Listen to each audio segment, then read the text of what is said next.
Yo, what is up, everyone? Welcome to the show. Today is one of my favorite guests and one of my favorite episodes we've had so far. And these are the type of conversations. This is the reason I started this show, right? Her name is Brooke Renney. She's a political operative and nonprofit consultant. She's worked with the Republican Party of Florida. She worked on Trump's campaign recently.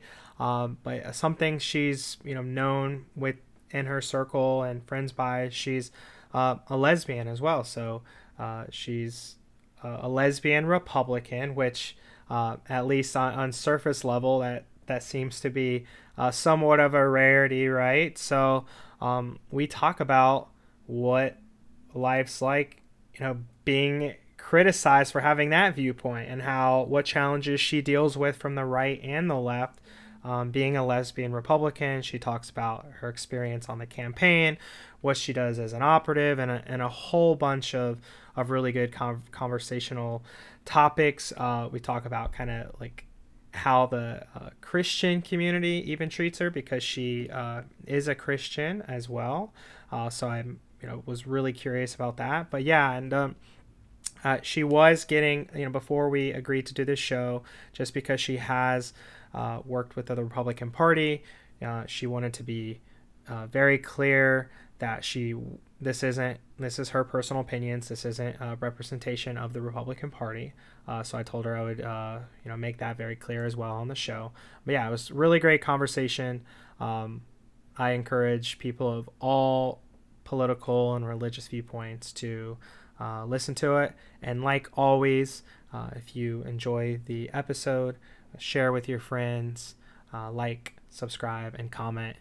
It helps me out because I'm doing this is a passion project, baby. So I'm doing this to have good conversations and, entertain and maybe even educate listeners like you. So enjoy the show.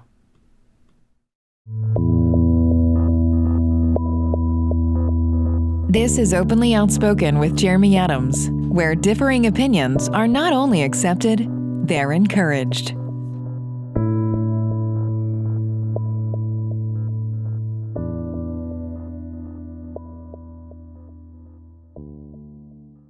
Let's go. All right, Brooke, we are live. Thanks for joining me.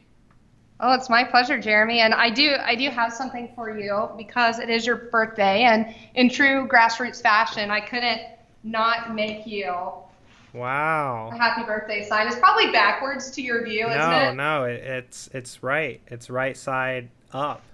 All right.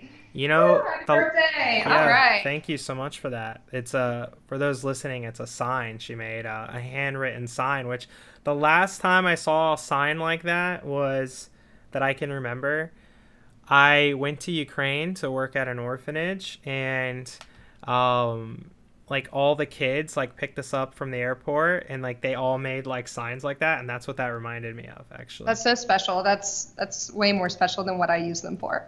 Yeah, I mean, so I would love for you to share a little bit about you, but before you even do that, I know you're known as like a lesbian Republican, and like that's like I feel like maybe not the best way to describe you. You're so much more than that. So is that kind of exhausting, or are you okay with that title? It's actually funny. I have a friend that I go downtown with, and he'll just blurt that out in a group setting and just mic drop and walk away just to see what happens. So I'm used to it. It's an interesting place to be. It's somewhat polarizing on both ends, but at the end of the day, my party accepts me. I love working in politics. That's what I do professionally. I'm a political operative by trade. And so that's just a small facet of what I do politically. And I wouldn't really consider myself that much of an activist on the issue, but I certainly am vocal and like to step up and let people know who I am, what I represent, and why I'm a Republican. Yeah, for sure. So why do you feel that in 2021, so we're recording it on my birthday. It won't go live for about, what's the math, 10 days or so, but recording it on March 30th. So why in 2021 is there such this belief that the Republican Party is not accepting of the gay community? Because I don't really think that's the case at all. Obviously, there's some extreme people that do believe that, a very, very small percentage. But why do you think that's still an actual discussion? Well, that's twofold. So whenever you're discussing the Republican Party, you have to look at the Republican Party as a political affiliation, a party identification, but you also have to look at it in terms of an organization. And so the organization of the Republican Party, it does stand on a platform, and within that platform is a stance of supporting traditional marriage. Now, in terms of that being applied in practice, I have worked for the Republican Party of Florida. Like I said, I'm a political operative by trade. This is what I do, and I've been very accepted by the grassroots and the party here in Florida. Now, is every state party the same? I'm not really sure, but I have encountered many operatives who are lesbian, gay, bisexual, who work within the party. Yeah. So, what are your thoughts on this? Like, can the Republican Party stand on whatever their marriage beliefs are and be like, hey, this is, because a lot of them are Christian, right? Which I'm assuming that is where the big tie-in is. Like, I'm actually more agnostic, atheist, spiritual, something in that realm. But, like, do you feel like the viewpoint is shifting where which I actually think is a great progress for America? Hey, this is what I prefer. This is what is important to me, but I really don't care what you do, and if you don't align with that, that's okay. Like, is that kind of where you see the party going? So I can't speak on behalf of the party. Okay, I'm not a representative of the party. However, I will say, as a Republican voter, as an operative, as someone who works within a lot of circles and socializes in a lot of circles within the Republican Party. I mean, we have Brooke Renney, we have so many trailblazers. We have Outspoken, which is a campaign from Log Cabin Republicans going on. Log Cabin Republicans is an LGBT Republican organization, and that is wildly growing. We have influencers speaking out. We have elected officials speaking out. We have a very inclusive grassroots ecosystem, if you will, that is supportive of me. And I can't say that they're necessarily supportive of being gay, lesbian, bisexual. I can't speak on anyone else's personal beliefs, but I do know that I'm accepted more in my Republican communities nowadays being a lesbian than I am in the liberal LGBT community being a Republican. That's fascinating. So this word operative, to me, that may be like common language for you, but to me, I'm like, what does an operative mean? Can you explain what that is? Sure. So an operative to me, and how I define it, is an agent of change. So we're more behind the scenes than like an activist. And activists, I feel, are more issue oriented. An operative is someone who sees maybe a bigger picture, whether it be a campaign, a bill, a legislative initiative, something. An operative will help build that infrastructure to progress and actually execute and make impact on whatever it is that needs to be changed. So what is the purpose of being like more behind the scenes? What's the motivation for that, or the reason? That's a really interesting question. I feel for me, so I have a personal why that ties me to the profession. It's not necessarily issue oriented. I do pick a side that I work for. Obviously, I'm a Christian conservative, lesbian Republican, and I just feel more oriented to work for the Republican Party. That's who I am. I will be a Republican. I will be a conservative, and I'll be on this side of history. But really, in being behind the scenes, I get to practice my why, which is to engineer the processes that empower visionaries to change the world. So if I'm executing on that and I'm doing what I love in work, then I'm providing for myself, but I'm also making the change that I want to see in my own community. Yeah, totally. That makes sense. The Christian component of it is actually interesting too. How do you feel you've been accepted or not accepted in the religious community? That's been somewhat dicey. I can say that I have gotten a lot of love and acceptance, more so than I think the average person would believe or understand.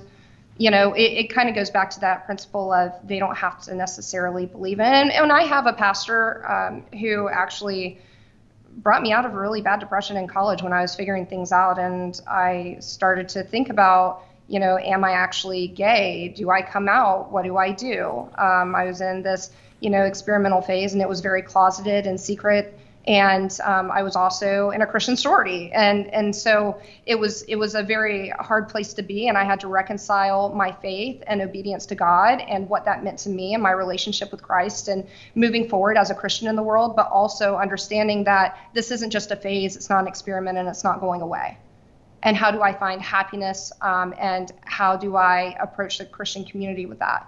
And it's not like I just show up in a room and say, hey guys, I'm gay, what's up? I don't go to church, wearing a pride flag or a pin or anything on my lapel. But community is community. People know. And I've encountered a lot of acceptance, love. I've talked about things in my small group, and I had a pastor, like I said, in college who helped me get through that and kind of find that comfort. And maybe view things a different way than I did growing up. Which ultimately helped save my life in a lot of ways. So, Christians can either make a choice. They can play the addition game like we do in politics, where, you're progressing an agenda and you're progressing in the world and you're wanting to create true change. What does that really look like? Does it look like abandoning a community because you may not understand or because you think it's innately sin? Or do you capture that community and try to just teach them the ways of a loving God and let them figure it out themselves? Yeah, so I went to church for a few years, maybe when I was 10 to 13-ish, and it was a Baptist church in the Ocala area, and that was one of the things that turned me off about the religion at the time, especially like a Southern Baptist. They really care about the social issues. They're just like anti-gay. It's like no masturbation. It's just like stuff like, why is there such an infatuation with some of these social issues when a lot of the more important things, which I think I could come up with 100 or 1,000 more important things of helping the low-income community, helping the kids, helping people that truly need help. Why is there such an infatuation in these like social issues by like the Christian religion, you think? And then do you feel like it's progressing a little bit where because I haven't, honestly, the last time I went to church was with you, and that was was it about a year ago, right? It was right before everything shut down for COVID. And you felt welcomed, right? I mean, it was a place where you just walked in the door, everyone's friendly, and then you go to worship, you hear a great message that's biblically based, and then you go home. Or you serve after, whatever you choose to do, but you felt welcomed, right? Yeah, everybody was super friendly. That was my feedback because I shared with a few people. If you just take all of the content aside, like everything that's coming out of people's mouth, and you just based it off the energy, the welcoming energy, the community, the friendliness, I loved it. It was just because it was kind of new to me, or not as fresh because I haven't been to church in a long time, and I just, I have my own viewpoints too. Like certain things that were discussed were just maybe I didn't completely align with, or maybe like I just happened to go on a day where everybody was getting baptized, so that was like a great first day to go back in 10 years. I was like, wow, okay, we're going all out on my first day back at a church. But from an energy and welcoming standpoint, yeah, everybody was unbelievably friendly. And that, even though I don't identify religious, I do strongly believe, especially during the lockdowns and stuff, I was very for letting people go to church because that community is so important. People are going through a lot in their lives. They're dealing with a lot of bullshit, and having somewhere to go, regardless of what book they're reading from, who they're calling God, all that stuff that we can maybe disagree on. The community aspect, everybody in America can agree is very healthy and very helpful to just about everybody. So I think religion is great from that standpoint. I'm a firm believer that having that community, whether it comes from religion, like a religious association, or making up your own community or whatever, is vital to a happy and healthy life. I agree, 100%. To answer some of your questions about why the community has an infatuation, one, I think that there are, unfortunately, a lot of broad generalizations. And we see that in every community. We see that in perspectives on what a conservative is, what a liberal is. Any social issue, you're going to have extreme on both sides, black and white, both sides. And then you'll have that sort of middle area where people just stay quiet, and unfortunately it's the loudest voices that are heard. And I say unfortunately because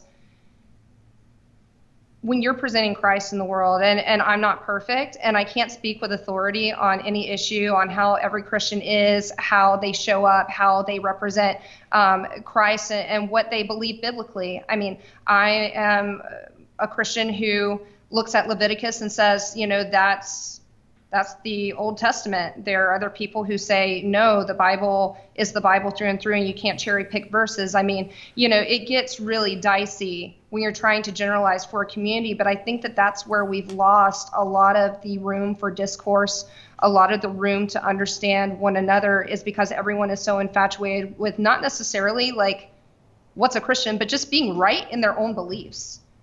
I think it's a societal issue that we're combating right now. And it happens in every community, not just the Christian community. So what I say is, let someone see how I represent Christ, and I hope that I do it in a way that promotes Christianity. And if I make mistakes, I make mistakes. There are people who will look at me and say, well, you're gay, so you can't be a representative of the kingdom of God. And if that's the case, then, well, I'm sorry, but I still pray every day and I have a relationship with Christ. So what are you going to do about it? Yeah.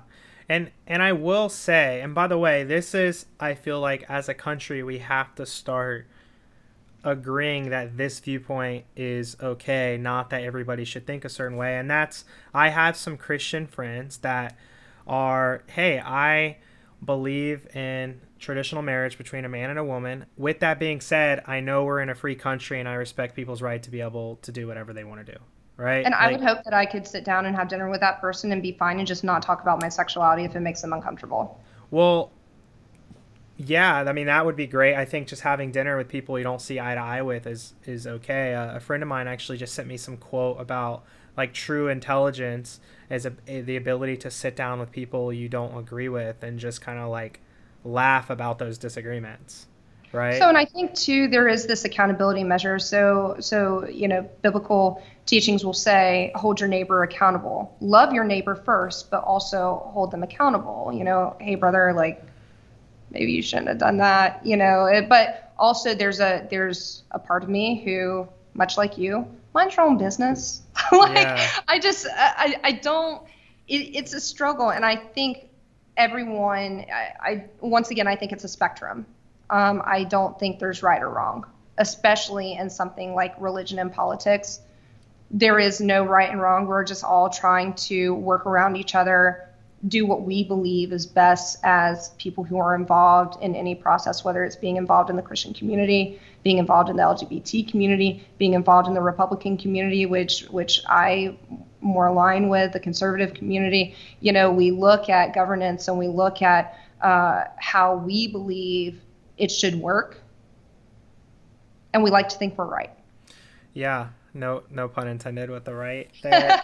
But so yeah, kind of the point I was making was I actually think that is major amount of progression is somebody in the religious community that's maybe like, as Catholic or Christian as they come, and they're just, hey, I have my viewpoints, but I know we're in a free country where people have choices and they're allowed to do as they please. Like, I think that is the ultimate sign of success in our country, is saying, hey, I can still have my viewpoints based on religious or spiritual. I think a marriage should be this. I think X should be Y, whatever.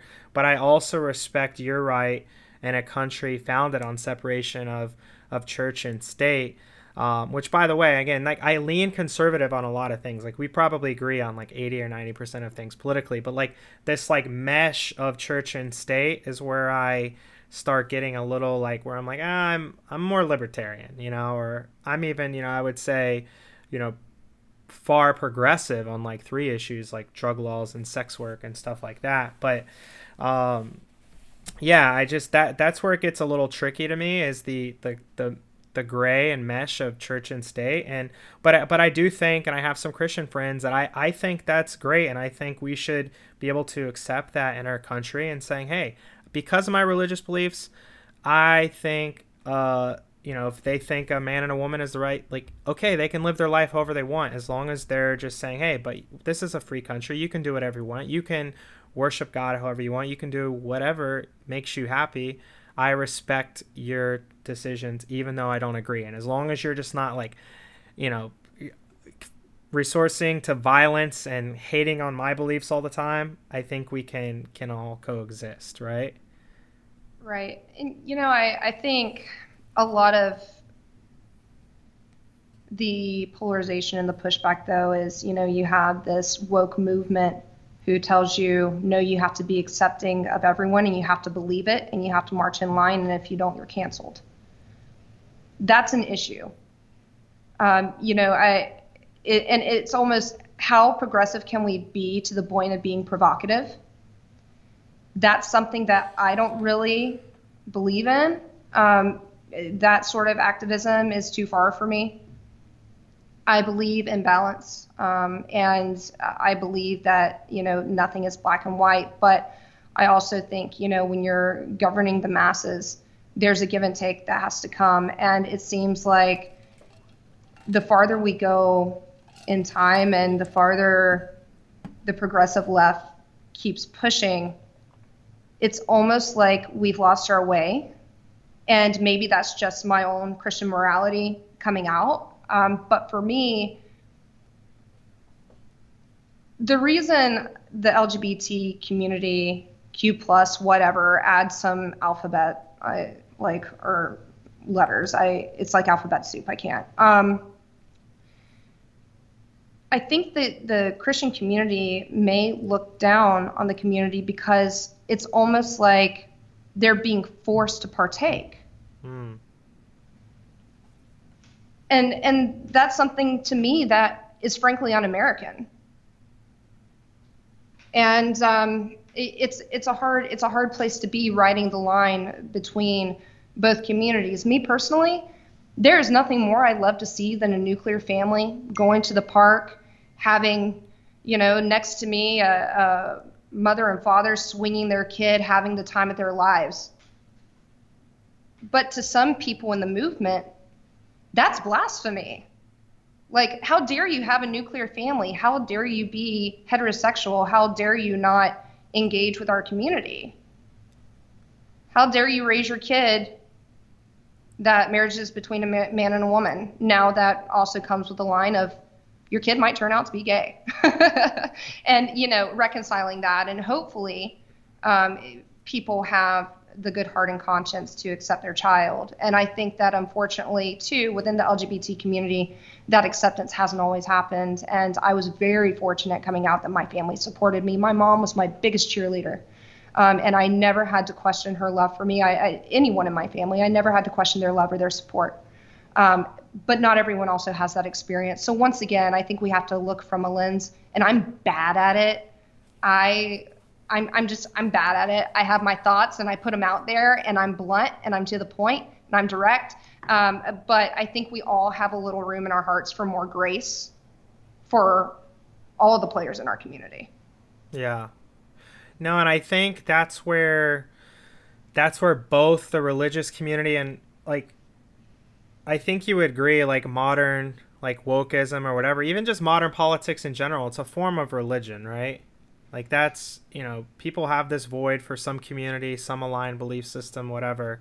what's going on, and most commonly on the far left right now. But I mean, historically, there's been real wacky things going on. Like, obviously there's QAnon and stuff on the far right, but I would say like the super progressive, like woke left is a much bigger group than QAnon is. Like that is modern. That's like their religion, right? Because a lot of them are atheists. It sounds like you're marrying the two, religion and politics, which makes sense because it's a blend, right? So the way you practice your politics is based, in my opinion, on your personal ideology. What makes you want to be involved in politics? That's more ideology, right? Than party affiliation, let's say, or affiliation to I don't know, the movement that is modern day conservatism or modern day liberalism, right? So it's saying, I agree with this person a little more than I agree with this person. So let's get in a room and let's support that person and let's push them, so my personal agenda and my feelings and the place I have in this community is promoted, right? It's kind of like the MAGA movement. So, is Donald Trump a person, or is he an advocate that promotes a movement? Do people worship Donald Trump as the person, or do they admire what he's done in terms of speaking up for a conservative ideology? That has also changed over time, by the way. So, I think that marrying religion and politics and conversation, I get why it's so easy, because it is somewhat married, because it's what pushes us to get involved. A lot of times it's what we're passionate about. It's what turns us out to vote and be civically engaged. But at the same time, I mean, I have atheists who I just met at CPAC who are all about the conservative movement, and they're a part of it. And they walk in and they're welcomed at CPAC. It's just, once again, going back to what I earlier stated about generalizations, it's easy, but it's not fair. Totally.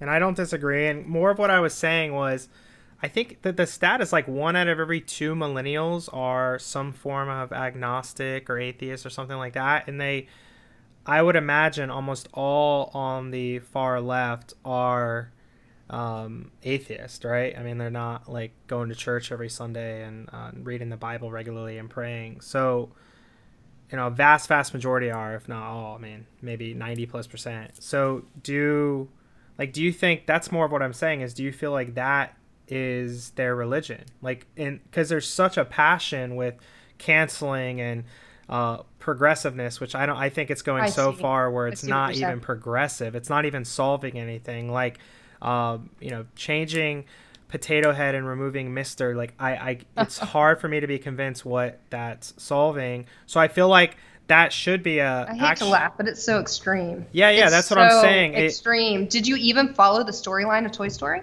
Like did you watch everything past the original Toy Story? Did me? Like, they have a little spud. Like, how else do you think it got here? Yeah. Toy Story is a great I actually just watched the first one in 4K on Disney Plus. It was pretty impressive for like 1995 or whenever that came out. But yeah, I think that's where it's like that group of society's religion is, it's getting to the point where so much progress has been made. Not that there's not still tons of room for improvement, of course, but so much progress has been made. The only way for this group of society that obviously really lacks fulfillment and purpose in life to continue to feel like they're doing something is go further and further. And I just think we're at that point where, yeah, it's just not doing anything. Like, there's nothing that convinced me like removing Mr. from a Potato Head is helping anybody. And then also it's just like with the changing the Cleveland Indians name. Like, my viewpoint on stuff like that is like, okay, so Indians, I guess some part of the Native American community thinks that's offensive. I literally have a couple of Native American friends or like that. They're like, I don't give a shit. So I guess it's just a bunch of like white college kids that think this is important. Like, why not use that as an opportunity to like educate fans about what happened with like Indian culture and like add parts of Native American culture and talk about the history? Like, why not use it as a positive rather than just like, we're going to get rid of the name Indian? Like, there's there's so much shit like that when there's actually way, way, way more important things in this world that are going on, that I don't know what's the motivation for that. And that's where I say, like, I feel like that is a certain segment of society's religion. They're so focused on constantly just pushing the bar. There's a blind, like, loyalty to this progressive movement that's really not making an impact at this point. And that's their religion, is kind of what I'm saying. That's my, like, kind of theory, is that's their and from that religion. perspective, I completely understand what you're saying now. And, it's something that I sit back and I watch, and it saddens me because I would hate to see, for example, I graduated from Florida State University. Go Noles, love Florida State. I would hate to see someone come up and say, Seminoles, cultural appropriation. Like, no, they work with the Seminole Indian tribe. I mean, all of our traditions, right down to Renegade and Planting the Spirit, the tribe is involved, right down to the uniforms, the stitching on the uniforms and what that looks like and what that represents to the Seminole tribe. And, I think, unfortunately, there is a greater lack of understanding of the impact that this has. And, where you think that you're standing up and wearing a badge of honor, maybe you're doing more disruption to a community. And that's something to think about too. I don't have the answers for the people who think that way. But I do know that, there is a right path forward of activism and change, and that's bringing together community stakeholders. That's engaging on the grassroots level, going out, let's do some polling, let's do some research, let's see how many people actually care about this. Do you think anyone's doing that? No, they're taking to social media, and then all of a sudden it's got 1 million shares, and no one's doing anything but spinning their wheels and pissing each other off. and to be blunt, that's just how it is. Yeah, that's something that before we started recording, you mentioned you wanted to talk about is something along those lines, right? Like, we're actually not being activists and getting anything done. We're just sharing shit on social media, which I agree with, and I'm guilty of it at times. So I'm not gonna, like, I can't be completely. Oh, sure, I'm guilty. I share things on my story every night. Yeah, exactly. So it's like you can't. But I agree. So talk about that. Like, what do you think are effective ways to actually get shit done that more people should be doing with their time? So all of the hours that people spend going through their threads on social media, whether it's Facebook, Instagram, Snapchat, whatever platform is your choice, Twitter, one, we have to understand that we aren't getting the full story from the media. So fact check. If you're not willing to fact check, go talk to a friend who affiliates in those circles where, we all have a 7-degree radius between each other. You're bound to know someone who's a Republican. You're bound to know someone who's in the midst of whatever issue it is that you're curious about, that you really want to help lead the charge on. Reach out to your friends. And I'm guilty of it too. I mean, I'm polarized myself. I'm an operative that works for Republican candidates and Republican issues, and has worked for the Republican Party, right? But at the same time, I think that I've worked with enough community stakeholders to know that maybe I should do a little research before I just go and demonize someone else, right? So do your research. Further than doing your research, reach out to, if you see something you're really passionate about, reach out to organizers. There are always people around those issues, whether it's a nonprofit organization, a political organization, and you can get into 501c4, C3s, whatever, if you want to blend your path of activism and engagement. Maybe you want to become an advocate, more so than just an activist. Maybe you actually want to represent the issue. Social media is a great platform for that, and we see people engaged in it all the time. But I don't know if it really changes hearts and minds. I think that you get an echo chamber of people agreeing, and you're turning off people that you could potentially bridge a gap with. And once again, I'm bad at it. I see something I relate to, and I'm like, haha, share. I do it. We all do it, right? But at the same time, when it comes to issues that I actually do care about, or discussions actually being had on the thread, I'll go, and I won't just, because someone's a liberal or because someone supported Joe Biden or whatever, I won't just look at that person and say, oh, they have to be wrong. I'll go and I'll look at the issue and I'll say, hey, I see where you're coming from, but this, and this. And if they don't agree, well, you can't change their mind anyway. So why don't you go and work for the opposition if you really feel so strongly about that issue? Organizing is more than clicking a like button on social media. Organizing is getting out, participating in voter registration, participating in your local political executive committee. So political parties have actual executive committees that you can be a part of, and they start on the precinct voting level. Most people don't know that. If you want to change a party, if you're tired of, where your party is lying on certain issues, go and talk to your county party chairman, go and talk to other activists, go and talk to your state party chairman. Get involved on that level, because going back all the way to what I said about, the Republican Party having a platform, you can't change that platform unless you're involved and engaged. So pick your path. Do you want to riot in the streets, and do you want to be upset, and do you want to really disrupt other people's lives and burn down small businesses and do things that just channel more and more aggression and hate and division? Or do you actually want to get engaged with the process and change it? And that's what people have to decide. Yeah, no, I like that. And the irony with like you're referring to the George Floyd protests and stuff. Rand Paul, a Republican, is the one that pushed the bill forward for like no knock warrants and the like lowered immunity for police officers.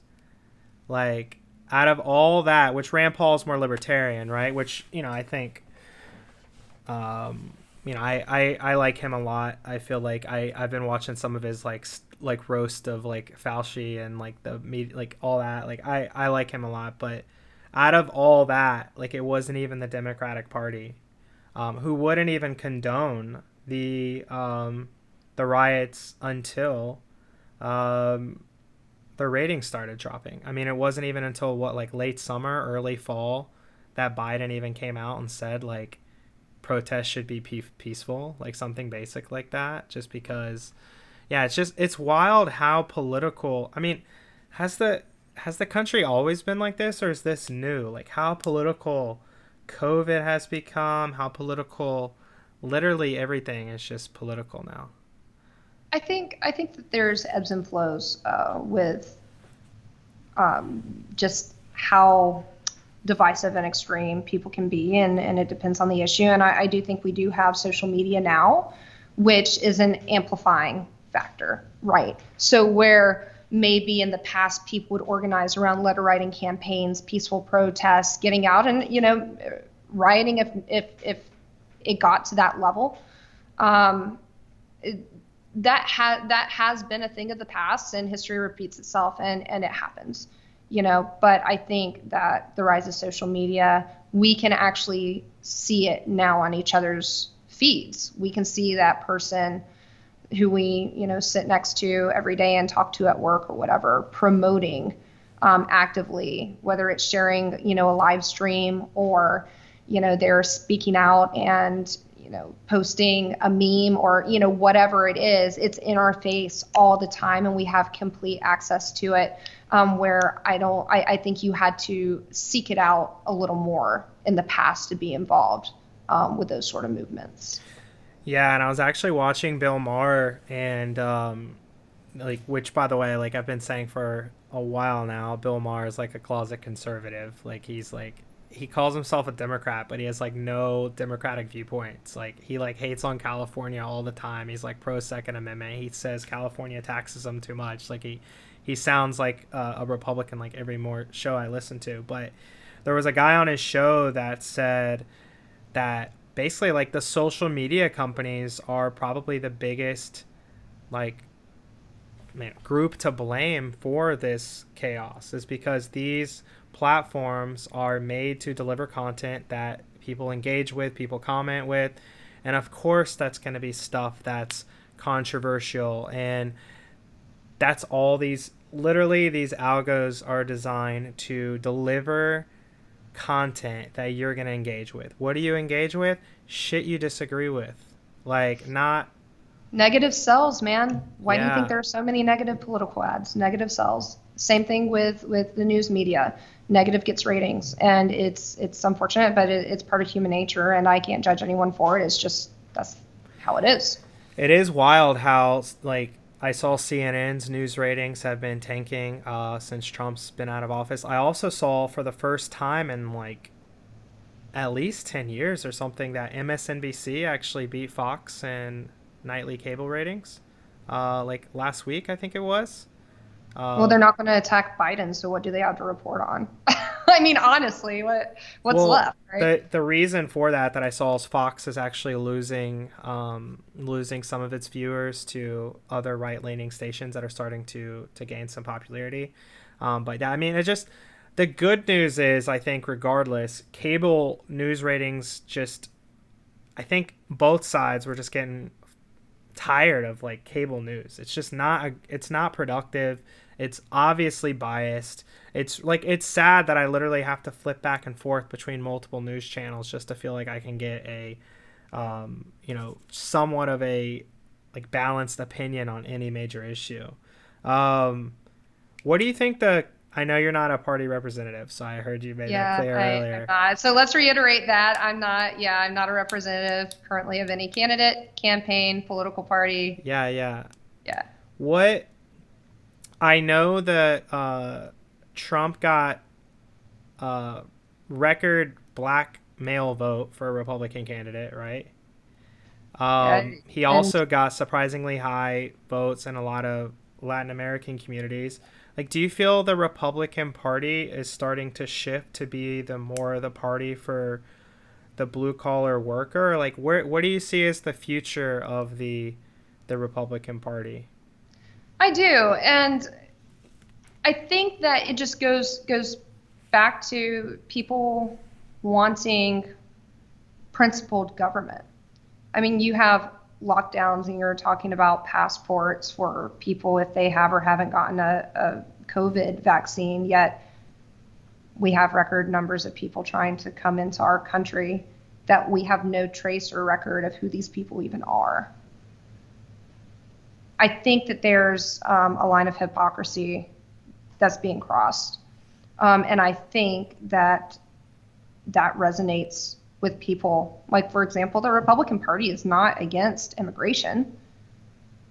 We want legal immigration. And we want people who have been waiting in line to get in this country to be afforded the opportunity to be in the United States of America. And I say we because I know that I feel that way as a Republican and as a conservative, and I know other people who feel that way as Republicans and conservatives, and I've served alongside grassroots leaders and activists who have come from Cuba. They've come from another country, and they're here because they love the United States and they know what it's like. Venezuela, they know what it's like to be a part of oppressive governments. And so they come here seeing America as something different and standing for something different and expecting the government to be something different. And yet I don't think the current administration is really showing that American position and patriotism and the ability to come here and achieve the American dream, but to do so legally. I just don't think they're doing that.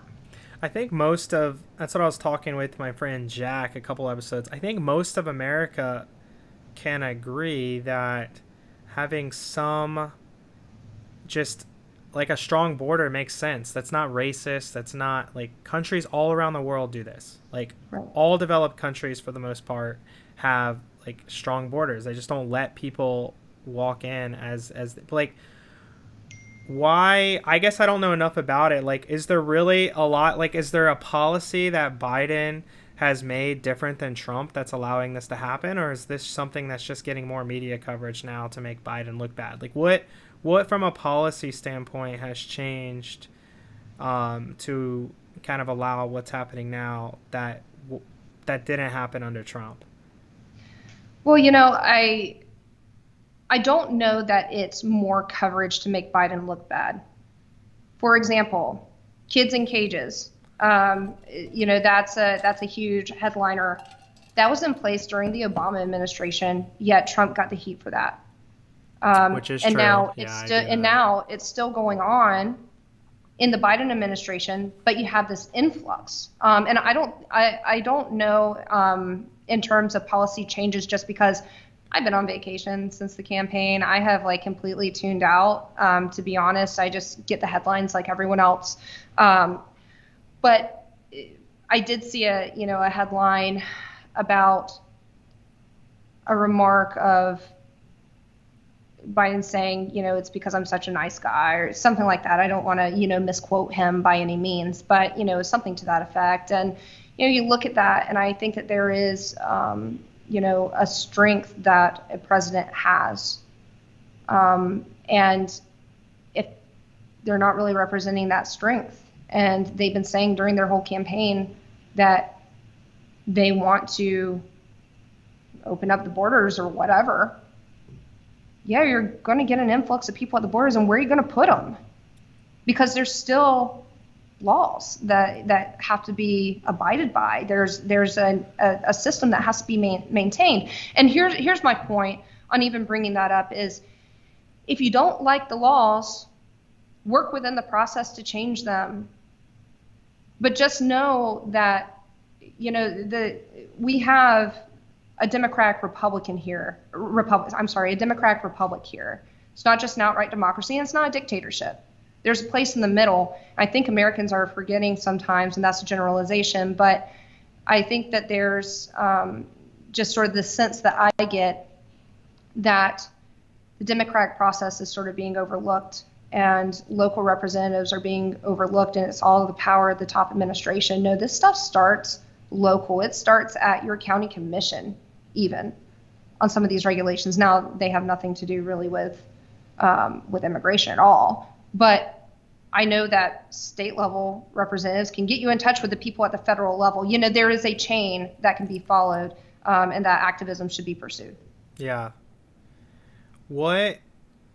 It's just a random question I had. And I've been saying for like 3 elections now, because how many elections have I been old enough to vote in? Yeah, 2008, which is when Obama, so I guess I could have voted that year because I was 18. So I've been old enough to vote in 3 elections now.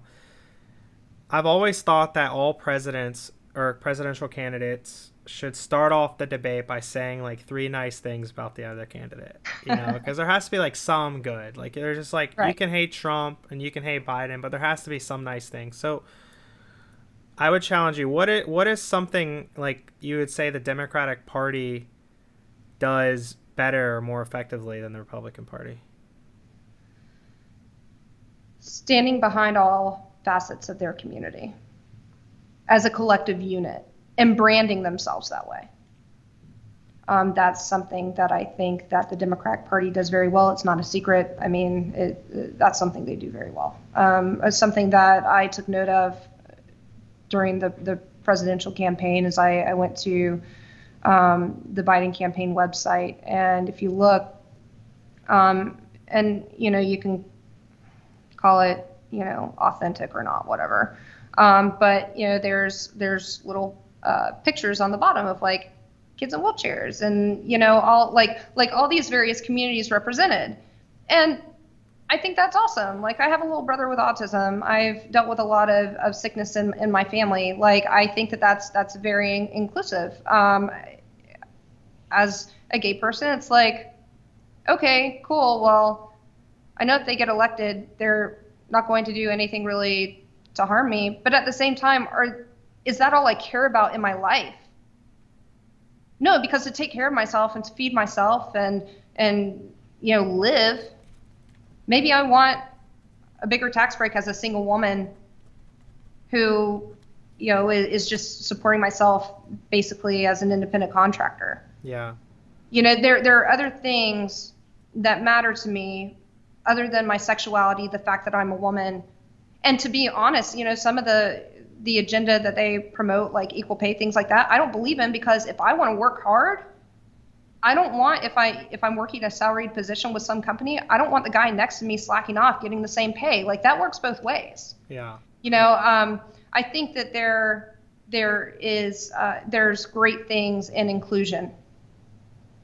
And I think that that's something that the Democratic Party was doing very well. But what's so interesting is I feel like the woke left is even pushing the Democratic Party to be something that is not inclusive and that you can't really coexist with, because I know the judgment I get as a Republican conservative. Why do you think you're judged? Why do you think you're judged? There's a lot of good, but that also has, like, the good, I feel, also has like a second edge to it. What's the biggest, like, or most common thing that's said to you from like a judgment standpoint from somebody on the left that doesn't agree with your viewpoints? Like, what are things that are said to you? Oh, you must hate yourself. You're supporting Trump because you're oppressed, and somehow that makes you hate yourself, or you're not comfortable with your sexuality. You know, what's so sad is there have been people who are gay supporting Donald Trump, or even just any Republican candidate speaking at the Republican National Convention, and then they're told, "Are you sure you're really gay? Who are you to question my sexuality based on who I support as a political candidate?" Trump actually, like, I won't even get dates, Jeremy. Like, it is hard for me to even go on a date and look at a future with a partner, because they are just so immersed in this culture of you have to hate Republicans and you have to hate conservatism. When really, if I talk to that person, I peel back a layer and I get them away from their friends, they're pretty darn moderate. And that's a sad place to be in life. Yeah. So that you would argue that viewpoint then is probably more oppressed than you just having the freedom to think whatever you choose.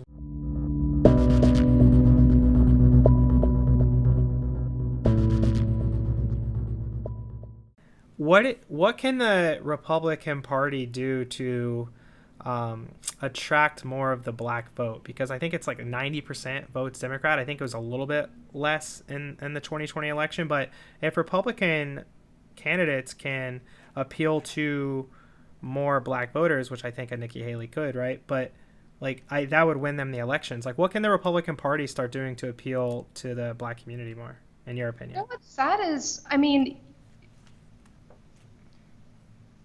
Donald Trump did a lot for the black community. And I think that, unfortunately, the media just had such disdain for Donald Trump that you couldn't get any positive press out of it. And when the Black Lives Matter riots and everything, happened, we were just, I think the Republican Party was pinned with a lot of animosity and hate that it didn't really deserve.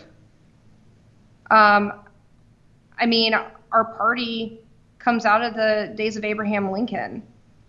And I think that here's the issue once again is the generalizations. Just because a Republican candidate or a Republican elected official has a bad quip, that doesn't mean that it's generalized to the entire party. I've been called a racist because I'm a Republican, and I'm the farthest thing from a racist. I mean, I think that, the labels, unfortunately, are not on the Republicans' side of fairness.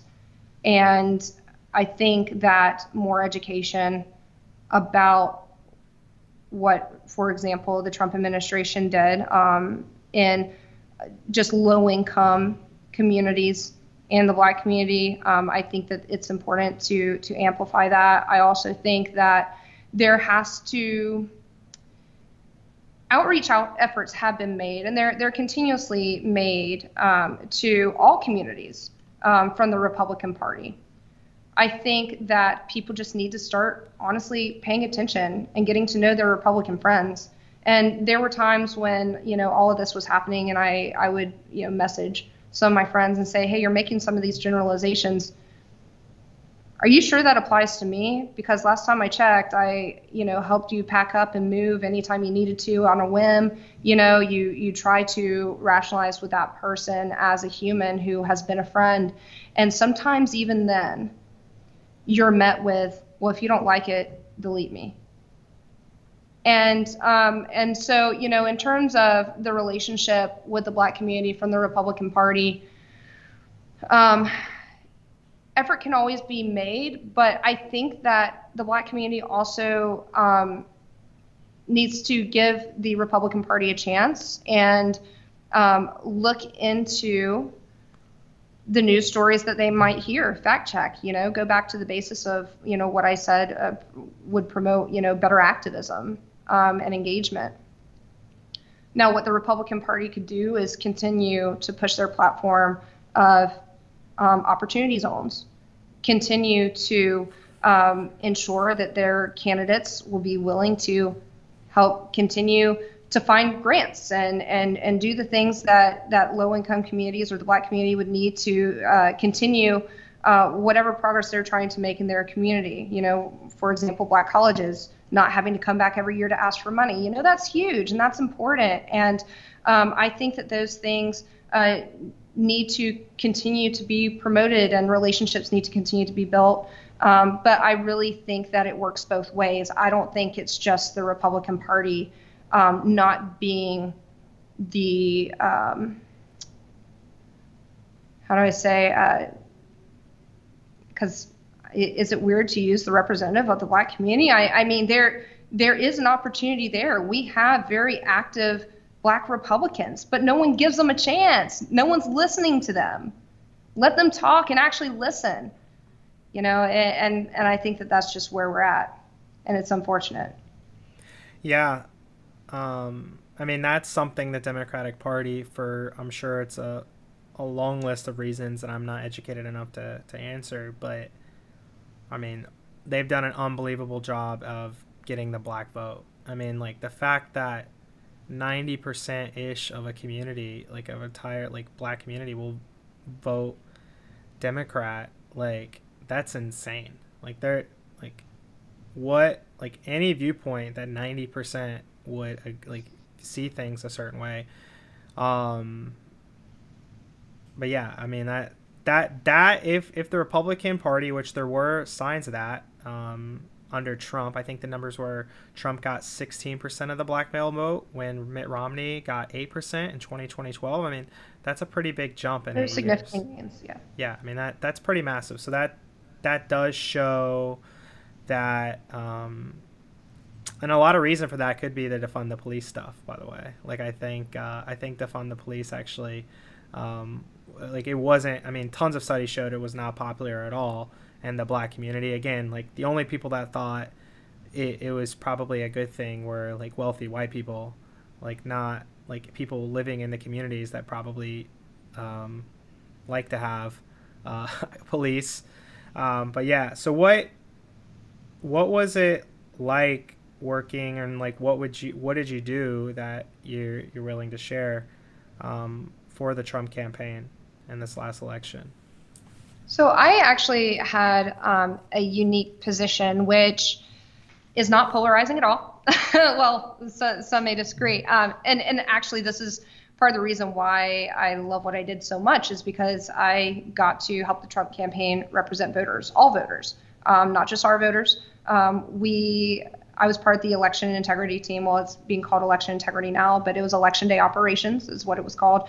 And so basically, we help build the infrastructure of poll watchers, educate, train, mobilize, get them out to make sure that when people are going to vote at the polls, or they're dropping their ballot in a drop box or whatever it may be, that their vote is safe and secure. And that's something that is not partisan in nature, which I appreciate. I didn't have to worry about political. I didn't have to worry about comms. I didn't have to worry about much other than building a good operation that would support voters being able to feel confident that their vote would be counted. Nice. Seems like a good job. Yeah, it's great. And I've done it for a number of cycles now. This isn't the first cycle that I've done it. I actually went from Florida to Pennsylvania to Georgia, worked through the Senate runoff there, doing the same thing, essentially. And previously, I did that for the 2018 election cycle when we went into a recount. And I dabbled in it a little bit in 2016, just on a county level. So what it's is been your an operation close to my heart. no, for sure. What does your personal future hold? Like, what are you looking to accomplish over the next, let's just say, decade? Who's Brooke going to be in 2030? I don't know yet, and I feel like I change every day. This past 2 years, I dabbled in some nonprofit fundraising work. I took time off from politics. I got a little fed up with the division, and it took me actually going back to work with just an independent company, a startup, briefly, to realize that my passion is process. My passion is building and engineering the process for people to make the change that they want to see. Giving them, advice and training and empowering them to move forward, whatever resources they need. That's what I like to do. It's less about who's right and wrong to me. It's more about, do you have a good mission? Are you willing to work to achieve it? Whatever impact it is, that's part of your mission. And can we do that together? And can I help you? So I think, the Republican Party always has a place in my heart. Republican candidates have a place in my heart. If I have the opportunity to go back and work for the party, work for Republican candidates, I'm going to continue to do so. But at the same time, I really, it's the building that I love. It's seeing something scale. It's seeing something go from just a few community leaders to thousands of volunteers. That's what I love to do. And all of the work that I've done, it's almost all unpaid human capital, all volunteer efforts. And when you can have all 67 counties covered with people who care about the democratic process, man, that's something that like touches your heart. That's cool. And that's what I like to see. Yeah. I'm a big fan of the for-profit stuff right now, but I think because I'm involved in some nonprofit stuff right now, but I think I've been okay with admitting, because like for-profit stuff, I'm employing people and things like that, but offering a product and service that people love. But I have a lot of respect for people that dedicate a lot of their lives to nonprofit as well, because it truly shows that like the motivation is the mission, regardless of if you agree with the mission or not, or like have disagreements with how things are done. So I have mad respect for that. I think as I get older and wealthier and just have a bunch of free time and like money to burn, I think I'm going to be shifting a little bit to more nonprofit stuff. But for right now, it's like 95%. Like, let's just build businesses and build wealth for my future family. I mean, we all want the same thing, right? Yeah. I want to do the same thing. I want to have a successful business, but for me, working as an operative, it's been campaign to campaign. And like I said, I change a little bit every day. Spending time with family has become more important to me, though. I lost my mom back in September, as you know, and, I spent a lot of time, not that you can go back and rewrite the book or that I regret my time, because she was so proud of me. But it really did kind of highlight the lack of work-life balance that I had. It's either I'm working and I never see my family, or I'm unemployed and I'm living off the savings that I accumulated during the last campaign, the last race, the last project, and I'm looking for the next project, looking for the next thing. And yeah, I can enjoy my downtime. Sometimes it's just a month, sometimes it's a few months. It just depends, on what the next opportunity is. But that's something that I want to get under wraps. I want to start maybe a side business or something to where I have more of a passive income, and then the off season is more about just spend time with family and hang out and maybe have some weekends. Totally. Yeah. That's my biggest motivation. Like, I like wealth because of the things it can do, but it's really all about the freedom for me. Like, I like being able to sleep in and travel where I want to and like do whatever I want to do. It's about the lifestyle. I have two more questions for you. One,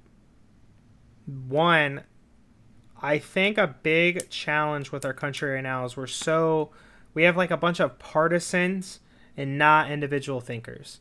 So with that being said, would there ever be a case in a general election where you would vote for a Democrat over a Republican? Oh, you can't ask me that, Jeremy. No, honestly, probably not. And it's just because, well, this isn't the primary reason, but it is a reason. I work for Republicans for a reason, so I'm loyal to my party. Yeah. Does that make sense? Mm-hmm. So, no, I'm not. I mean, that Republican candidate would have to be the worst of the worst. But that's who, and it goes back. The general election is determined by a primary, right? And I don't think Republican voters, that maybe anything GE like me, may not be the best question then. Yeah. If a Republican primary voter is anything like me, they're not going to give me someone that I won't vote for over a Democrat. Yeah, so that may be that. So I guess all right, I understand that. So in a general election, that may have not been the best way to ask it, because I agree. In a general election process, the better, probably more moderate, reasonable, likable candidate is gonna find their way to the top. So yeah, that makes sense. So last question then. I agree, we're very divisive right now. Although I will say, I feel like shit has just calmed down a little bit. Whether you love Trump or hate him or whatever, him not being in office gives the media a lot less stuff to talk about. So I feel like, and people are just watching the news less. So I just feel like naturally stuff is just like whittled down, and we're just like got tired of all the chaos. So I do feel like we're not quite what we were. Is it because there's not chaos, or because it's not being reported?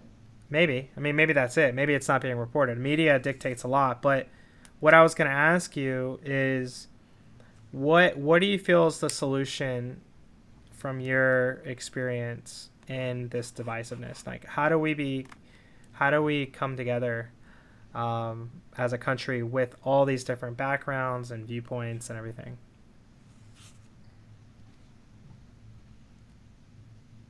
So you could do the internal work of saying empathy, mercy, compassion, understanding, meeting with people, try to put yourself in someone else's shoes, see a different perspective. In application, though, I think it really is channeling that energy once again into systems and organizations where you promote the change that you want to see. And at the end of the day, if the vote doesn't win, just because you feel something doesn't mean it's right, or doesn't mean that it's in the best interest of the country. But in order to know if it's right or in the best interest of the country, you have to present it to the country, and it needs a vote.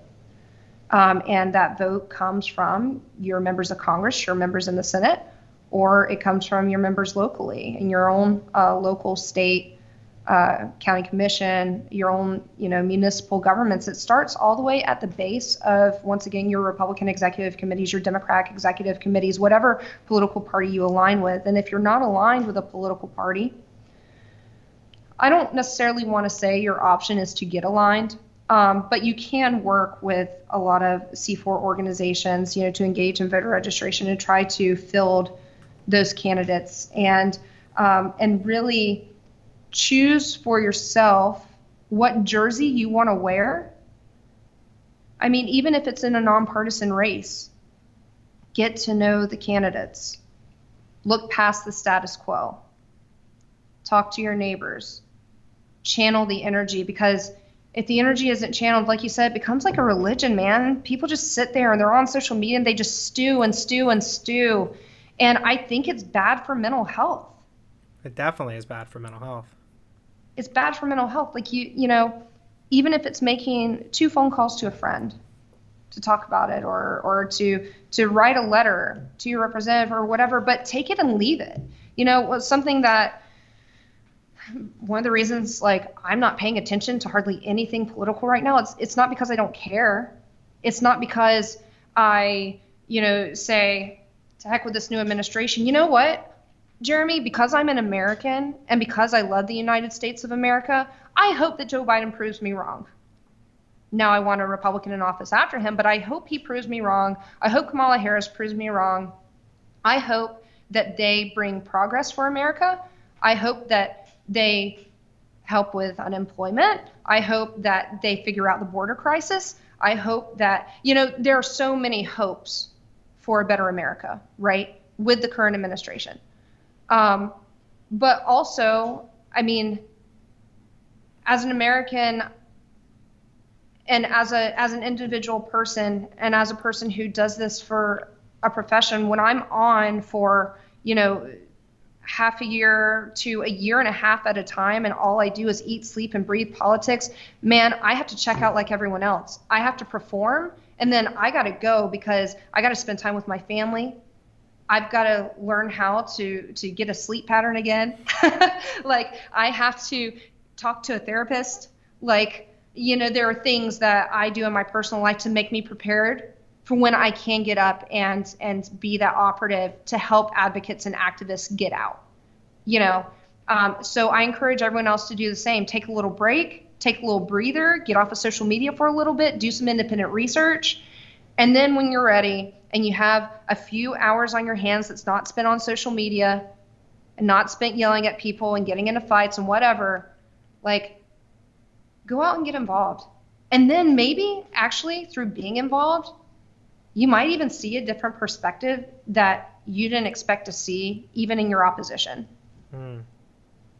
And that would be my. I mean, that's a great answer that exceeded my expectations. Thanks, Brooke. Yeah. Anything else you would like to comment on or share before we part ways on the show? I love you, my friend. This has been fun. Yeah, it was great to have you on. This was good, and again, we'll emphasize you're not a representative, but that you shared your opinions. I know that was important, so I'll even in the intro make sure that's the case. And this is good. Like these are the kind of conversations I want to have. I think, by the way, these are the conversations that I think can make the Republican Party more appealing than maybe somebody in the center or the center left.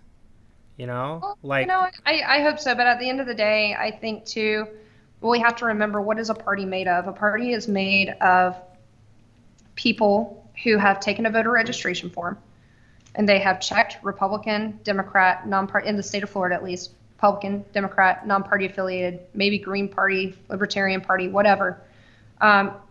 It's a group of voters that are represented by a hierarchy of other groups of voters and leaders who are selected by those voters.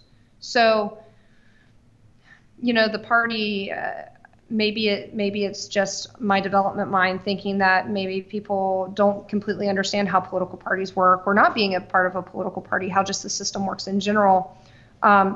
Remember your neighbor, regardless of their party affiliation and their voting record, like, they're still human, and that's something that I forget all the time. So when I'm preaching like these values, honestly, I understand the human condition.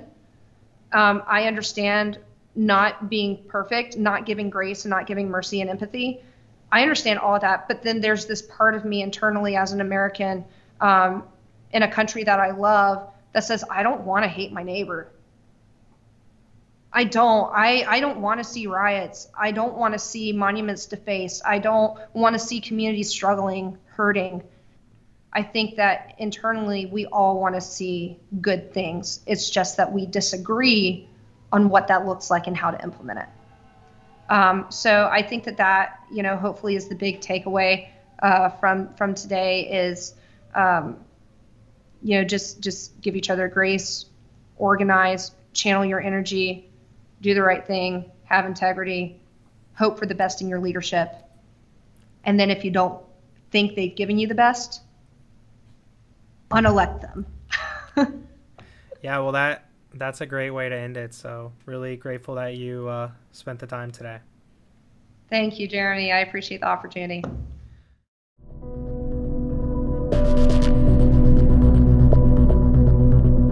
Thank you for listening to Openly Outspoken with Jeremy Adams. If you haven't already, make sure you subscribe to the show on your favorite podcast player so you get updated when new episodes are live. If you enjoyed this episode, the best way to support is to leave a 5-star review and share the podcast with people in your life that you feel would benefit from these types of discussions. Visit openlyoutspoken.com for additional details on the show. Find out how to connect with Jeremy on social media and learn more information about Jeremy's personal and business life. We'll see you next time.